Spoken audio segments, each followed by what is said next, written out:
Okay, you wake up in your cozy little apartment outside Naples, pour yourself a coffee, and then notice something weird.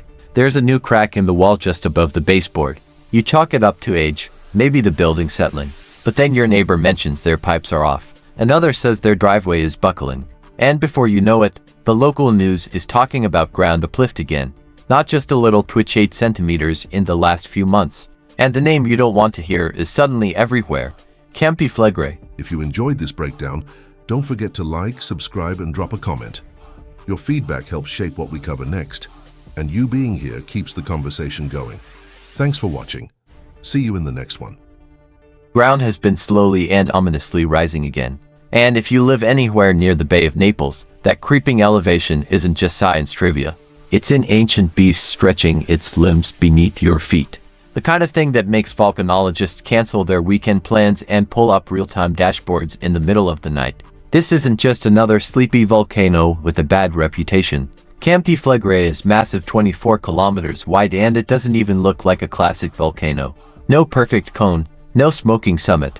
Instead, it hides in plain sight as a caldera, a collapsed volcanic system just chilling under a cluster of cities, suburbs, and very unlucky pizza joints. And lately, it's been a little too awake for comfort. Scientists call the phenomenon bradyseism.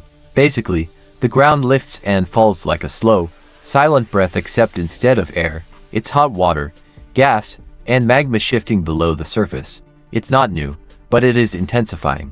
Since 2005, the ground has risen over a meter. But just in 2025 alone, 8 centimeters. That may not sound like much, but when you're talking about an entire region of homes, roads, and people, 8 centimeters is a lot. Add to that the micro-earthquakes. Over 54,000 since 2022. Most of them are small to even feel. But that's the thing about earthquakes. It's not always about how strong they are. It's about how many, how frequent, and where they're hitting. And Campi Flegrei's seismic swarms have scientists whispering the dreaded question: is this just a phase, or the build-up to something bigger? Now, before we go full disaster movie, let's pump the brakes. Because here's where things get maddeningly ambiguous. Despite all this rumbling and rising, the experts aren't screaming eruption just yet. They're saying what they've said before: this is unrest, not a guarantee of anything. Okay, cool. But what does unrest mean when you're living on top of a ticking time bomb? Back in the 1980s, the town of Pozzuoli right inside the caldera was evacuated after similar activity. Thousands of people were displaced, schools were closed, and tension hung in the air for months. And guess what? Nothing exploded. The volcano went back to sleep. So yeah, that taught scientists and locals a hard lesson. Just because it rumbles doesn't mean it blows. But here's the twist. Back then, the tools were basic. Now, we've got satellite radar, thermal imaging, and AI-enhanced earthquake detection systems that spot tremors nobody could have seen 40 years ago. GPS stations track every millimeter of uplift like hawks. Gas sensors sniff out sulfur like bloodhounds. The technology has leveled up, but so has the confusion. Because the more data we collect, the more we realize we still don't know exactly what this volcano is planning. Imagine trying to interpret someone's mood based on how many times they blink. That's what monitoring Campi Flegrei can feel like. Are the rising gases a warning sign or just indigestion? Is the swelling ground prepping for an eruption or just shifting underground plumbing? It's all part of the maddening dance between certainty and chaos that makes living near this thing feel like cohabitating with a very temperamental roommate. And while scientists are doing everything they can, the ground isn't waiting politely for them to finish their research. Cracks have started appearing in homes. Roads are warping. Infrastructure is under strain. Engineers are out here reassessing entire neighborhoods. Real damage is happening even without an eruption, and that alone could force evacuations if it gets worse. Right now, the region is under a yellow alert. That's basically the volcano equivalent of "we're watching this very closely, but please don't panic." It means all systems are on high alert, from emergency responders to city planners. Evacuation routes have been mapped. Buses are on standby. Community drills are routine. It's all incredibly organized, which should make you feel better, but the fact that they need to be that organized, not exactly comforting. And let's not forget, 500,000 people live on top of this thing.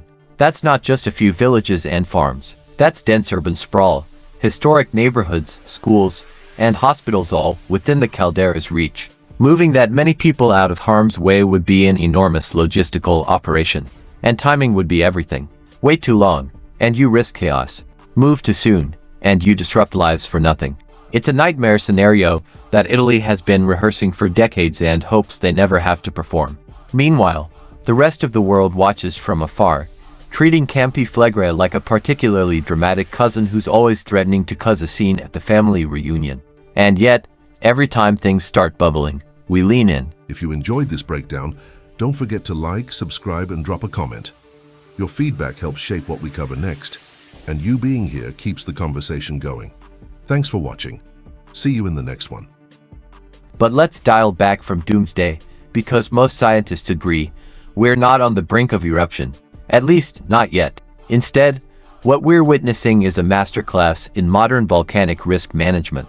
The scientists are being careful, painfully careful. Every new tremor, every puff of gas, every inch of a cliff gets cross-checked, debated, modeled, and rechecked. The models are complicated, messy, and often contradictory. Because volcanoes aren't machines. They're natural systems with moods, and they don't send calendar invites when they plan to erupt. So what's the takeaway for now? Campi Flegrei is active, it's restless, and it's definitely not quiet. But it's also not erupting. Yet, which puts everyone from scientists to residents in a weird holding pattern.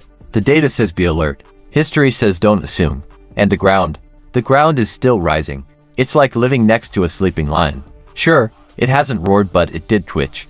And when a lion twitches, you don't just go back to brunch. So while the world's eyes might drift toward other disasters, the people near Campi Flegrei are keeping one ear to the ground literally. And every crack in the wall, every subtle shake, every news update about uplift carries that quiet, pulsing question. Is this it? For now, the answer is no. But the story's not over. And if you're waiting for a neat, satisfying resolution, good luck. Because with volcanoes like Campi Flegrei, the real drama is in the uncertainty. So, should you be freaking out? Not necessarily. But should you keep watching this space? Absolutely. Because this isn't just a story about a volcano. It's a story about how we live on the edge of chaos and pretend it's normal. Stay curious, stay skeptical, and maybe double-check your emergency go bag, just in case. If you've ever wondered what it's like to live inside a suspense movie directed by Mother Nature herself, congratulations, Campi Flegrei is giving you the full experience. Drop your thoughts in the comments. Would you stay in a city sitting on top of a supervolcano? Would you trust AI to detect the danger before it's too late? And don't forget to hit that subscribe button if you want more wild real-life thrillers like this. Because in the world of natural disasters, sometimes the scariest thing is the silence before the bang. Let's be honest. When you hear the word supervolcano, your mind doesn't go to southern Italy. You probably picture Yellowstone, right? Geysers, bison, and ominous Discovery Channel specials narrated by a guy with a voice deeper than your student loan debt. But Campi Flegrei, that's the low-key threat. The one lurking under cobblestone streets, pizza ovens, and family-run espresso bars. It doesn't look dangerous. It looks quaint. And that's exactly what makes it so unnerving. Because this thing, it's got history. We're talking about a volcano that once let loose an eruption so massive, it helped end the Neanderthals. That's not hyperbole.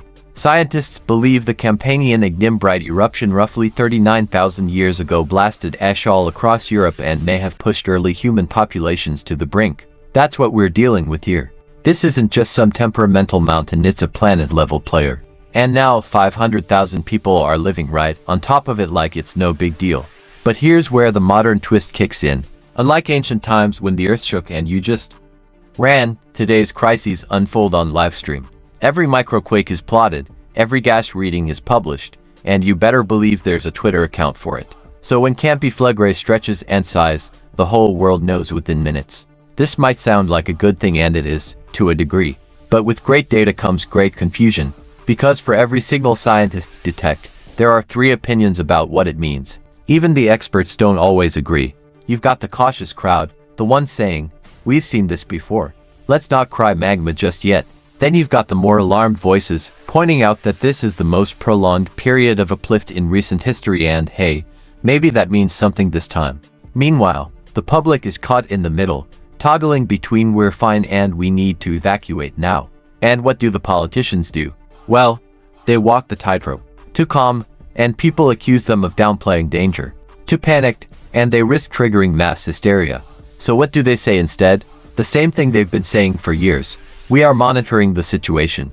It's vague, it's safe, and it's just unsettling enough to keep you awake at night. Meanwhile, the volcano doesn't care. It keeps doing its thing, heating up water, shifting gas pockets, cracking bedrock, completely indifferent to your YouTube feed or your TikTok takes. It moves to its own rhythm. And we're just trying to guess the beat. Let's talk about what happens if things start to escalate. Not even full-blown eruption, just a spike in activity. Because at this point, even the hint of serious danger could trigger partial evacuations. Now picture this: roads clogged with panicked drivers, buses shuttling elderly residents from coastal towns, pets in carriers, people with suitcases packed like it's a weird vacation they didn't sign up for, emergency shelters popping up in school gyms. And all the while, the volcano still hasn't erupted, it's just making threatening noises. And here's the kicker: that chaos, it could all be for nothing. Because, again, this has happened before. In 1983 and 84, Pozzuoli's residents were forced to evacuate for months after a swarm of quakes and ground deformation. Streets cracked, buildings buckled, entire neighborhoods were labeled unsafe. The city turned into a ghost town overnight. But Campi Flegrei never blew. It settled down. Eventually, people returned, life resumed, and a few decades later, it's happening all over again, only now with more sensors, more scrutiny, and way more people. So what do you do when you're living through what feels like a prequel to a disaster movie, but no one knows if the disaster is actually going to happen? You prepare? Religiously. The Italian government has crafted evacuation plans with military precision. We're talking designated exit zones, time traffic dispersal models, pre-staged transportation systems. Community drills simulate mass movements down to the minute. It's all very controlled, in theory. But as we've seen in other disasters, from hurricanes to wildfires, no plan survives first contact with real human panic. And with 500,000 people in the red zone, you only need a little misinformation to tip things into chaos. Picture this: a single false report spreads online, Campi Flegrei just erupted. Suddenly, people flood the streets before officials can clarify. That's the kind of risk modern disaster planners now have to account for. The volcano isn't the only threat anymore. The internet is, too. Let's not forget the very real toll this is already taking without an eruption. Homes are cracking. Plumbing systems are misaligned. Foundations are shifting. Insurance companies are getting real quiet. Infrastructure strain is already costing money and sleep. One family reported having to retile their entire kitchen floor because of uneven ground movement. Another's front door no longer closes properly. These are small things, annoying, not life-threatening, but they add up. It's like death by 1,000 tectonic paper cuts. Now, before we all spiral into volcanic anxiety, let's zoom out and breathe. Because while all of this is intense, it's also not that rare. Other caldera systems, like Yellowstone or Rabaul in Papua New Guinea, have shown similar behavior for decades without erupting. Some uplift, some steam, some microquakes. Then, nothing. They just keep you guessing. Campi Flegrei, despite the dramatic headlines, might just be doing what calderas do: shift, puff, tease, and go quiet again. And this is the part that gets under your skin. Might is doing a lot of heavy lifting here. That uncertainty is the most terrifying part. Not knowing. Not being able to ever really know. The science is advanced, yes, but predicting volcanoes, that's still more art than science. You look at patterns. You analyze history. You measure gases and temperatures and seismic waves and satellite imagery. And then you hedge your baits. Because in the end, volcanoes don't work on human schedules. They don't read evacuation plans. They don't care about your summer travel itinerary. They move in geologic time, slow, stubborn, and impossibly indifferent. So what are people doing right now in Naples and Pozzuoli? Mostly, living, watching, waiting. Some are stocking up on essentials. Some are reviewing emergency plans with their kids. Others are shrugging it all off. After all, they've heard it before. The volcano's always doing something, they say, half reassured, half in denial. Because what else can you do? Move? Where? Abandon your home, your business, your entire life on a maybe. And that's what makes the Campi Flegrei story so human. It's not just about lava and pressure and seismicity. It's about uncertainty. About trying to live a normal life under abnormal conditions. It's about the line between preparedness and paranoia, and how thin that line can get when the ground beneath your feet is literally rising. So what do we make of all this? Here's the truth bomb. We don't know if Campi Flegrei is going to erupt. It could stay restless for another decade and then chill out. Or it could suddenly accelerate tomorrow and put the entire region in crisis. The only certainty is that uncertainty is part of the deal. And the people living there, they're just trying to hold on to that balance between fear and resilience, between caution and hope. If nothing happens, skeptics will call it overblown. If something does happen, people will say not enough was done. That's the brutal paradox of disaster management. So if you made it this far, consider yourself part of the hyper-aware club. And no, that's not an official title, but we should absolutely start handing out medals for everyone tracking volcano activity like it's a new season of Stranger Things. And let's give a fake award while we're at it. The most dramatic diva with a god complex award goes to Campi Flegrei for keeping 500,000 people on edge with one foot in the fire and the other in denial. Now it's your turn. What would you do if you lived on top of a restless supervolcano? Trust the experts. Pack your bags. Start filming a docuseries. Sound off in the comments. And if you want more wild stories like this, from celebrity meltdowns to Mother Earth's midlife crises, make sure you're subscribed. Because when the ground starts shaking and no one knows what comes next, you're gonna want someone to tell the story. Until next time, stay dramatic, stay ready, and keep one eye on the cracks in the sidewalk. Let's be real for a second. If this were a Netflix series, we'd be at the point in the season where everything looks fine on the surface, but the ominous music is swelling in the background. You know the part. The birds are flying in weird patterns, the dog won't stop barking at the backyard, and the ground, oh yeah, it's breathing. That's the mood in Campi Flegrei right now. And here's where things start to feel existential. Because it's not just about lava or ash clouds, it's about trust. Trust in the scientists, trust in the government, trust in the systems that are supposed to keep people safe. But what happens when all that trust is built on, well, probably not today. Thanks so much for watching. If you made it all the way to the end, you're officially part of the small percentage of people who don't just click away, and that means a lot. Before you go, I'd love to hear from you. Drop a comment below and tell me your thoughts, your ideas, or even what you'd like to see next. I read every single one of them, and your feedback genuinely shapes the direction of this channel. If you enjoyed the video, tap that like button. It tells YouTube this content is worth sharing. And if you haven't already, hit subscribe and turn on notifications so you don't miss the next upload. We've got more exciting videos coming, and trust me, you'll want to be here for them.